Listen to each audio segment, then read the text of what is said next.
Y quiero hablar con Pablo Landó, que es un dirigente barrial, conocido nuestro, que trabaja en la mesa Ni un pibe menos por la droga.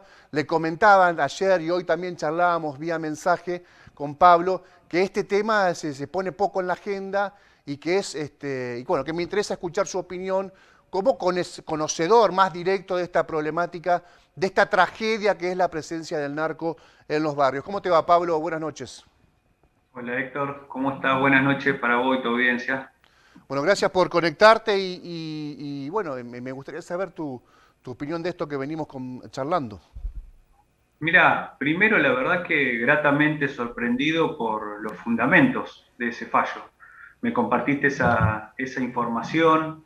Es muy importante, sobre todo, bueno, los múltiples elementos que señala. El más importante es este al cual vos hacés mención, pero después también habla incluso de los distintos niveles, ¿no? De lo que sería la estructura narco, así como señala la problemática del narcomenudeo, que es un poco lo que impacta más en la vida cotidiana de la gente que habita las barriadas olvidadas de la ciudad de Santa Fe. También dice cómo los resortes del Estado deben intervenir en primer lugar en, digamos, en poblaciones vulnerables y territorios vulnerables, carentes de derecho, y a su vez orienta a la investigación, a lo que es los resortes judiciales, a ir a lo que sería un poco la crema del problema. Fíjate vos que siempre hablamos, digo yo, de soldaditos y hablamos un poco de los generales de este problema, ¿no? Y los generales tienen que ver un poco con lo que es la esencia del negocio del narcotráfico. Si vos me preguntás una opinión, resultado incluso de nuestro trabajo, nosotros, a ver, primero que nada, consideramos que la situación que atravesamos hoy desde el punto de vista de los consumos de sustancias psicoactivas legales e ilegales, configuran una pandemia social de consumos. Es una aseveración muy fuerte que la tomamos a partir de los estudios que realiza Horacio Tavares, que es un psicólogo clínico y psicólogo social, con el cual nosotros orientamos gran parte, teóricamente orientamos nuestro laburo práctico, y Horacio hace ese diagnóstico, ¿no? de la situación, cosa que es coherente con lo que registramos diariamente en la barriada de la ciudad y en otras geografías de la provincia e incluso del país. Pero lo que dice Horacio me parece lo más importante a compartir con la audiencia, es que esa pandemia social está sostenida, originada por una ecuación adictiva que tiene tres factores fundamentales.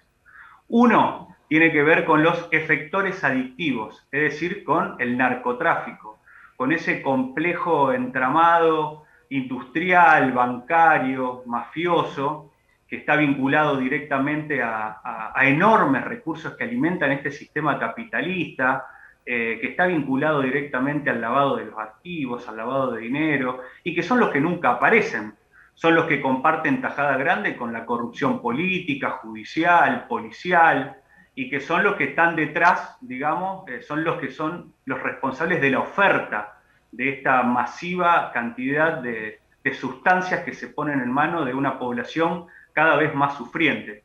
El segundo elemento que hace a esta ecuación tiene que ver con la vulnerabilidad de la población. Si nosotros hoy analizamos lo que han sido los últimos números del INDEC días atrás, donde tenemos poco más del 50% de la población santafesina pobre, donde tenemos 271.500 personas en el área del Gran Santa Fe pobres, más de 56.000 personas indigentes. Este es el caldo de cultivo, la base objetiva sobre la cual se desarrolla el negocio narco. Y el tercer elemento, ¿no?, fundamental, tiene que ver con esta cultura tóxica, que es la relación de la cultura consumista con la cultura narco, que ante esta población desesperada y vulnerable es lo que se va creando como una situación cada vez más desesperante, que es la que vive de forma directa las familias, la población. Estos días estuvimos reunidos en Villa del Parque y vos sabés que compañeras que son de la CCC no llegaban, se demoraban, y en dos oportunidades, en dos reuniones distintas, de dos barrios de la ciudad, uno en Barranquitas y otro en La Ranita, llegaron tarde porque no podían salir de las casas por las balaceras que había. Claro. Me comentaba una compañera que la familia duerme en el piso por las balaceras, digamos, frecuentes que se dan por la noche en la zona norte de la ciudad. Esto es lo que la gente registra, vive con ese temor, con esa violencia que impone esa cultura narco, y es lo que hoy lo vivimos de una forma desesperante. Te escucho atentamente, voy pensando dos o tres cuestiones para sumar, para linkear a lo que comentás. La, la reproducción de esa violencia a partir del narco en el barrio es la usurpación de vivienda, además agregarle esta nueva metodología extorsiva, la de la balacera, como explicaste en La Ranita, en los barrios del norte en los últimos tiempos, que es un conflicto entre dos narcos y que nadie se quiere hacer responsable, un conflicto entre dos narcos y que nadie se quiere hacer responsable, y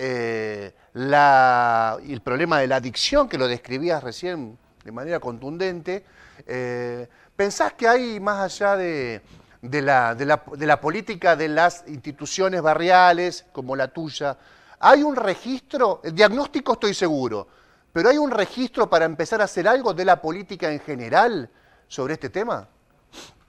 Mira, Héctor, siempre hemos intentado informar como resultado de un trabajo nosotros y muchas otras instituciones de la ciudad la magnitud del problema. Pareciera que hablábamos distintos idiomas y hasta la fecha sigue siendo de la misma forma. No se comprende la magnitud, por lo tanto, la intervención del Estado es absolutamente deficiente. Bueno, los números de la pobreza y de la indigencia, podemos agregarle de la desocupación, un poco son el resultado de un Estado que no interviene en la construcción de oportunidades, ¿no?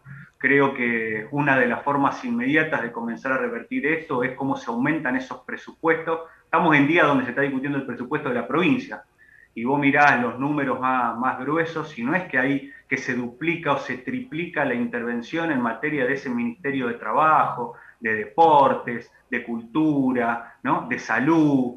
Nosotros siempre pensamos que la salida de esto es una salida de una mirada interdisciplinaria que debería reflejarse en el trabajo interministerial con políticas públicas inclusivas.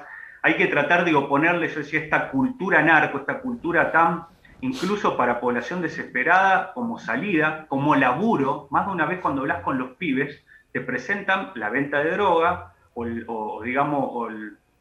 soldadito como actividad, como una forma de laburo. Son pibes que no conocieron el trabajo. Esa es la situación desesperante que estamos atravesando. Y cuando digo, ¿qué le oponemos a la cultura narco con este condimento que describía hoy? ¿Por qué no le oponemos la cultura del trabajo? ¿Por qué no empezamos a poner en manos de los pibes herramientas de estudio, herramientas de laburo, herramientas deportivas, culturales, en vez de armas de fuego y de sustancia, que es lo que tienen todos los días al alcance de la mano? Si vos me preguntás, las políticas públicas de esto dejan muchísimo que desear, y por otro lado, confunden, se equivocan, vuelven a tropezar con la misma piedra cuando creen que el problema es cómo se traen más fuerzas federales, cuando desde el punto de vista del delito y de la organización criminal, el problema de fondo es esto que decía hoy al inicio: cómo se persigue el lavado de dinero, el lavado de activos. Argentina está tercero en el ranking ahora de los Pandora Papers. Quiero decir, este es el problema de fondo. Eso no se resuelve con patrulleros, y mucho menos se resuelve pensando en atacar al eslabón, digamos, más débil de la cadena, que es la expresión del narcomenudeo. Hay que arrancarlos por lo más grueso y hay que llenar los barrios de la ciudad de oportunidades. Solo creemos que esa es la salida, y fortalecer las instituciones que de alguna u otra forma ponen cerquita de la vida de los pibes oportunidades vinculadas, como decía hoy, al laburo, a la educación, al deporte, a la sana recreación. Va más por ahí. Gracias, Pablo. Un abrazo grande. Me contaste que estuviste medio complicado de salud. Por suerte estás saliendo y bueno, te deseo una pronta recuperación total para poder verte en algún momento acá en el piso. Un abrazo grande. Sí, hubiera querido estar ahí en el piso, compartir un ratito. Ya nos estamos recuperando un cuadro gastrointestinal que tenía síntomas compatibles con COVID, por eso la precaución. Gracias, como siempre, por la invitación, Héctor, y bueno, a disposición para seguir charlando las veces que lo consideres.